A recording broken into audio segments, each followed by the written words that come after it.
let's recall what we achieved from last week. So last week we actually discussed the first refinements, which is actually more concrete than the initial most abstract model.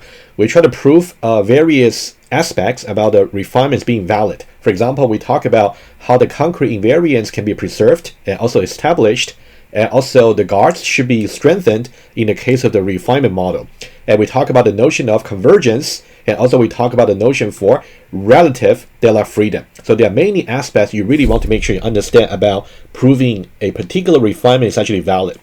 However, we haven't really covered all the E and R descriptions. Remember, we talked about the requirements documents for the bridge controller in the very beginning of this lecture. You can actually roll back to about week number 3, where we spoke about the bridge controller requirements documents. So far, we covered partially the requirements documents, but there are yet still some remaining requirements to be covered. Let's see what's going to be done in the next refinements. So what we want to do is we want to add more concreteness into our system model, meaning that we're going to introduce yet another refinement.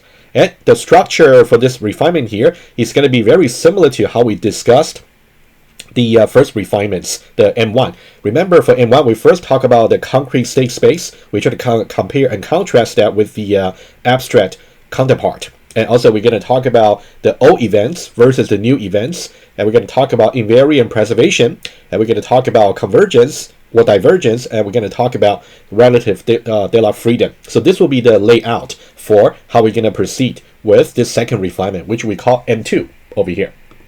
So far, we talked about M0 and M1, so this will be M2. And whether a model is actually abstract or concrete is really relative. That's something I will emphasize again when I move to iPad to illustrate.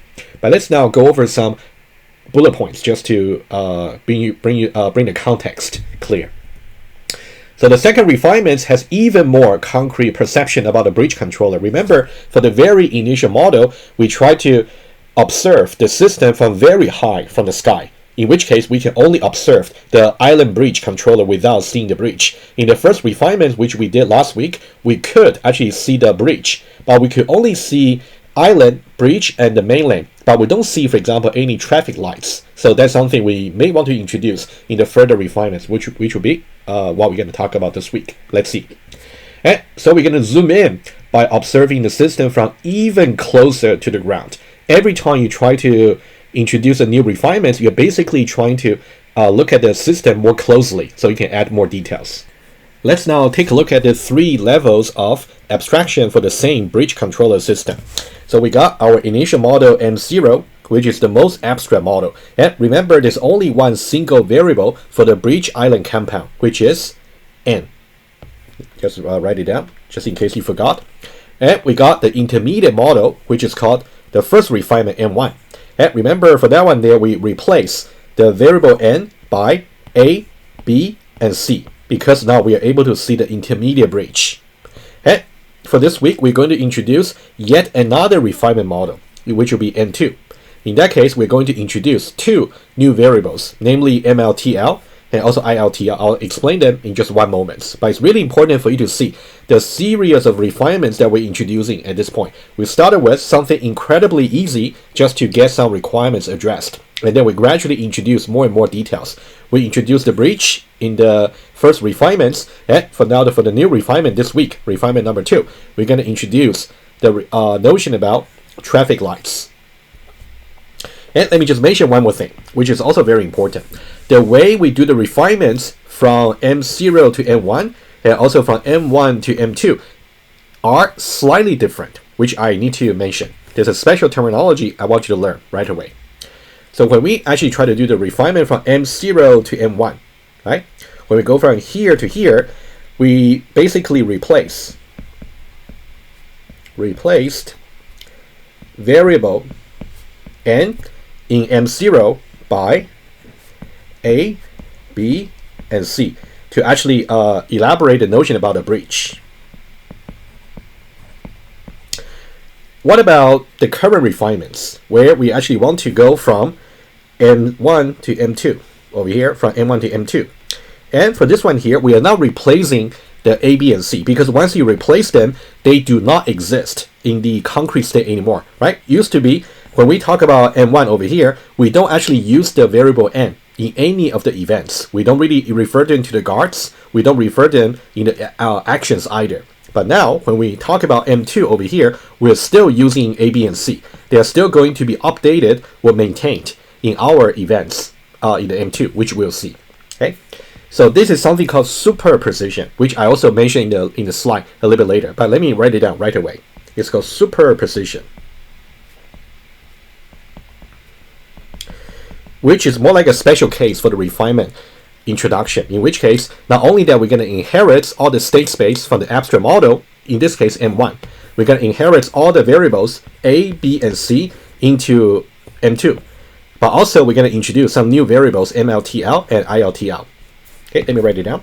So number one, we inherit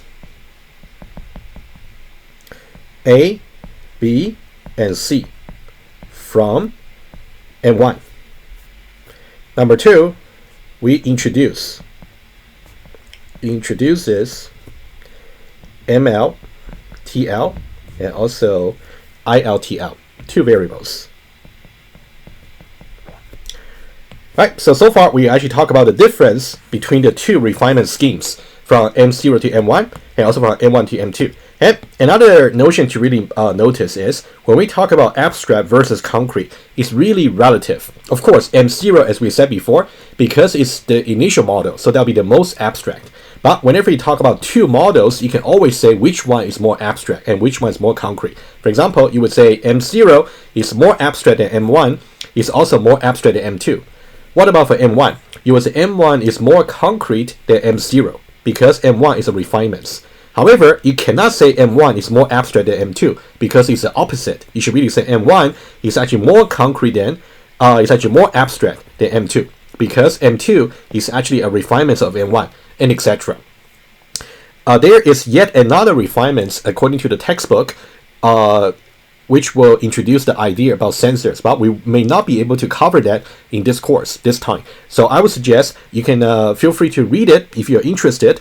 Otherwise, just remember there could be another refinements that can be introduced, in which case M2 compared with that final refinements will be considered as more abstract.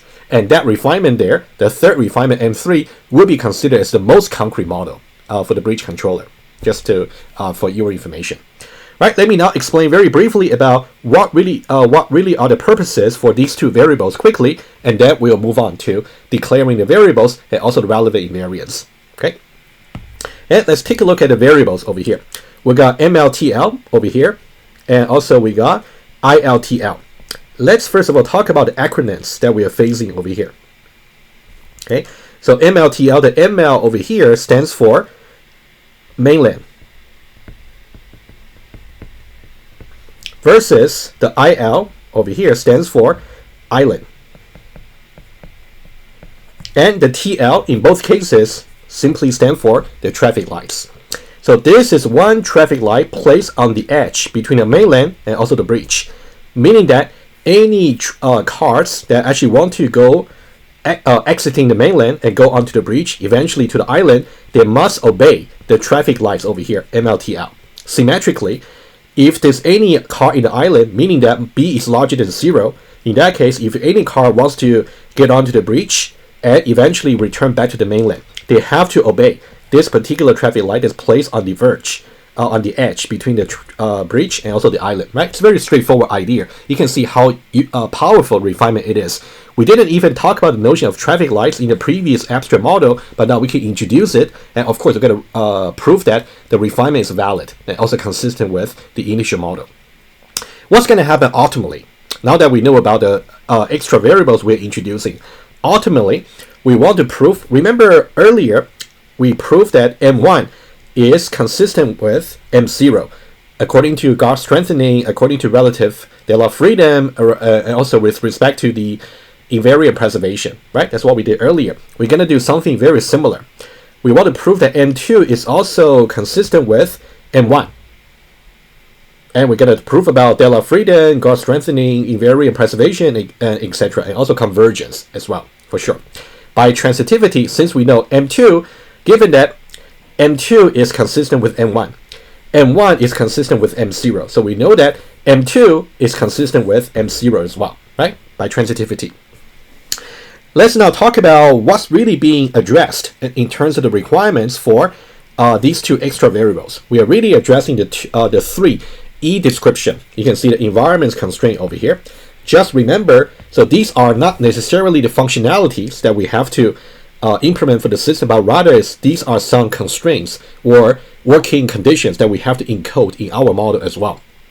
Because in reality, how can a bridge controller work if there's no traffic light in the play? Just remember these three over here for the E description, right? So these are the E description. You may just want to refer back to when we first introduced the idea about requirements documents. So which are the environments constraint, environmental constraints. Let's now go over all the three that we're covering right now. First of all, the system is equipped with two traffic lights with two colors, green and red. You can see the two traffic lights. That's exactly what we have over here, traffic lights. Two actually. Right? You can see we got the MLTL, we got ILTL as well.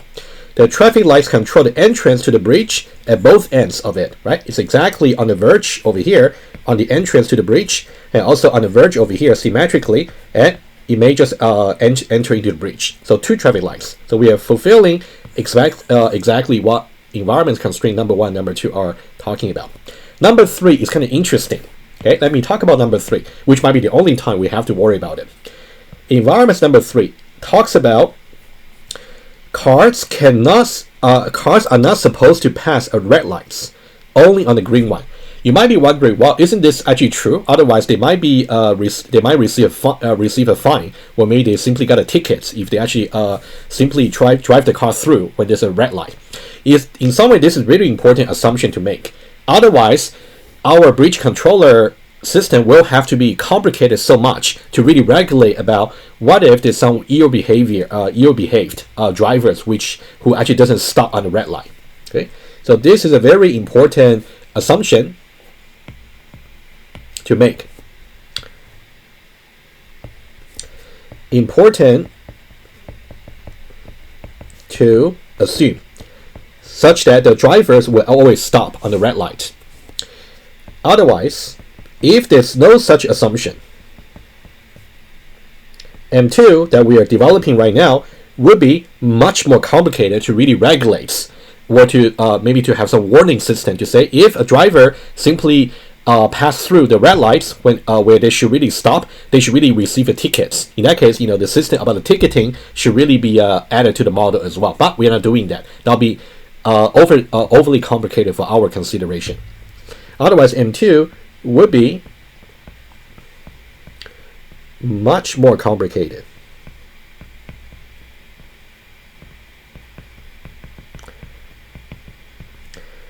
Right? It's very important for you to see, but mainly we're going to focus more on the environments 1 and 2, and we're never going to worry about what if the drivers don't really obey the traffic signal. We always assume that is the case. Let's now go back to the slides and let's see if there's anything I missed. Right, so we got these two variables, and we actually talk about the abstract variables inherited from M1, A, B, and C. They will still be used instead of being replaced, right? So we're talking about something called superposition. You will see this exact term in the next slides written down. And so that's the very important abstraction diagram you should always remember. That'll be the diagram we'll keep referring to. And nonetheless, the idea about sensors remain to be abstracted away. So we are supposed to maybe have some sensors to really measure how many cars may have passed from the bridge to the island, or from the bridge to the mainland. We don't really have those kind of sensors yet. Magically, we have some global counters like A, B, and C. That's okay for now, as far as the abstraction is concerned. But if you ever read about the final refinements like M3, you will be able to see how the sensors can be encoded in the model. It will be for your personal interest if you want to. Right? I'll leave that to you. Or if you want to have some conversation with me, I'll be happy to as well. So we're going to focus on the 3 environments constraint, 1, 2, and 3, and specifically understand why environments number 3 constraint will be so important. Otherwise, the model would have been much, much more complicated to consider.